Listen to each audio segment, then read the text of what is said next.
Assalamualaikum warahmatullahi wabarakatuh. Halo teman-teman, perkenalkan nama saya Salvina Maduri Darul, mahasiswa dari Universitas Negeri Makassar, jurusan Pendidikan Guru Sekolah Dasar. Nah, video ini dibuat untuk memenuhi salah satu tugas mata kuliah pengembangan konsep bahasa Indonesia di SD, yang dimana diampu oleh Ibu Nur Ilmi SPD MPD. Untuk itu, jangan lupa like, comment, and subscribe ya teman-teman. Nah, selanjutnya yaitu kita masuk pada poin yang pertama, yaitu hakikat keterampilan berbicara. Nah, hakikat keterampilan berbicara adalah kemampuan mengucap bunyi-bunyi, artikulasi atau kata-kata untuk mengekspresikan, menyatakan, serta menyampaikan pikiran dan gagasan serta perasaan. Nah, jadi bisa dikatakan bahwa keterampilan berbicara ini adalah keterampilan berbahasa produktif yang digunakan untuk mengungkapkan secara lisan pikiran dan perasaan. Nah, pada poin kedua yaitu jenis dan tujuan keterampilan berbicara. Nah, di dalam jenis dan tujuan keterampilan berbicara ini terbagi menjadi 4. Yang pertama yaitu berbicara untuk melaporkan. Maksud dari berbicara untuk melaporkan, di mana di sini untuk membahas suatu masalah kita perlu mengetahui apa sih itu laporan. Nah, jadi laporan adalah segala sesuatu yang dilaporkan dalam suatu pertemuan tertentu yang berkaitan dengan peristiwa yang penting dan menjadi sorotan pada masyarakat. Nah, jenis yang kedua yaitu berbicara secara kekeluargaan. Nah, seperti apa sih berbicara secara kekeluargaan itu? Seperti halnya ketika kita berbicara dengan sahabat kita, dengan orang terdekat kita, itulah yang bisa dikatakan berbicara secara kekeluargaan. Nah, dari berbicara secara kekeluargaan ini, maka hal-hal yang kita bicarakan kepada teman kita, kepada sahabat kita, di situ bisa menimbulkan hati dan perasaan kita menjadi tenang dan senang tentunya. Nah, jenis yang ketiga yaitu berbicara secara meyakinkan. Nah, di sini berbicara secara meyakinkan, bagaimana kita berbicara dengan seseorang dan bisa membuat seseorang itu yakin kepada kita atau yakin dengan apa yang kita bicarakan kepada mereka. Nah, jenis yang keempat yaitu berbicara merundingkan, di mana berbicara merundingkan ini ketika kita bertemu dengan seseorang atau bisa dikatakan kita berkumpul dengan seseorang, entah itu dalam hal apa. Nah, di sini ketika ingin memutuskan sesuatu atau menyimpulkan sesuatu, tentunya kita harus merundingkan dulu apa-apa yang telah kita bicarakan sesama teman-teman kita contohnya. Nah, poin yang ketiga yaitu aspek keterampilan berbicara. Nah, di dalam aspek keterampilan berbicara ini terbagi menjadi 3 aspek.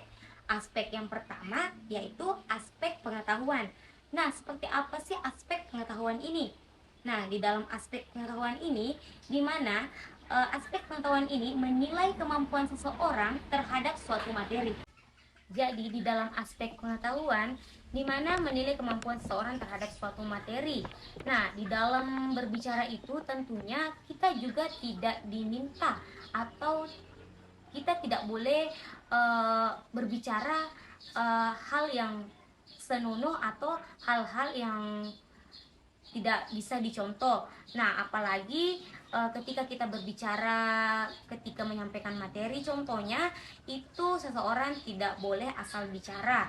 Jadi tentunya ketika kita berbicara dalam membawakan suatu materi, tentunya kita harus paham betul materi apa yang kita sampaikan kepada audiens kita. Aspek yang kedua yaitu aspek sikap. Nah, di dalam aspek sikap ini di mana kita menilai sikap seseorang atau menilai sikap seorang pelajar terhadap pembelajaran speaking. Jadi ketika sama halnya dengan aspek pengetahuan yang pertama tadi, ketika kita ingin berbicara, tentunya kita harus mempunyai sikap yang baik, sikap yang bisa dicontoh. dicontoh dalam hal yang positif. Jadi ketika kita menyampaikan sesuatu materi, tentunya bukan hanya aspek bicara kita, tentunya aspek sikap kita juga dilihat oleh audiens. Maka dari itu, ketika berbicara kita harus menggunakan atau menunjukkan sikap yang baik. Nah, selanjutnya aspek yang terakhir atau aspek yang ketiga yaitu aspek tingkah laku. Nah, aspek tingkah laku ini hampir mirip dengan aspek sikap, di mana tingkah laku atau aspek tingkah laku ini lebih memfokuskan pada tingkah laku kita atau ya sikap kita bisa juga. Jadi tingkah laku atau hal-hal yang dilakukan ketika kita menjadi pembicara. Nah, selanjutnya poin yang terakhir pada materi hakikat keterampilan berbicara ini yaitu aspek penerapan keterampilan berbicara.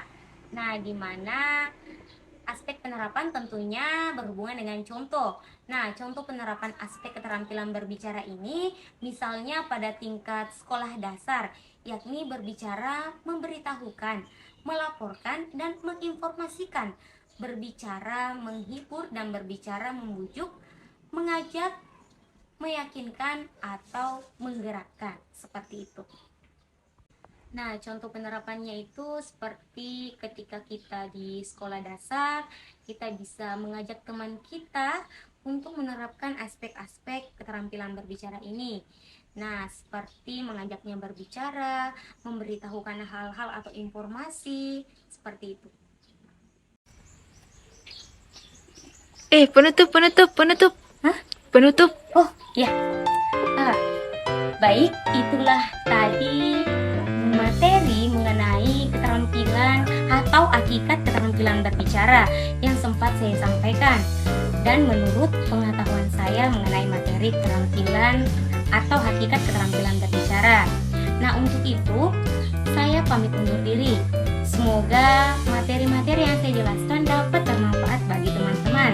Dan jika saya melakukan kesalahan, itu datangnya dari saya pribadi dan kesempurnaan hanya milik Allah Subhanahu wa taala. Lebih dan kurangnya mohon dimaafkan. Sekian dari saya. Wassalamualaikum warahmatullahi wabarakatuh.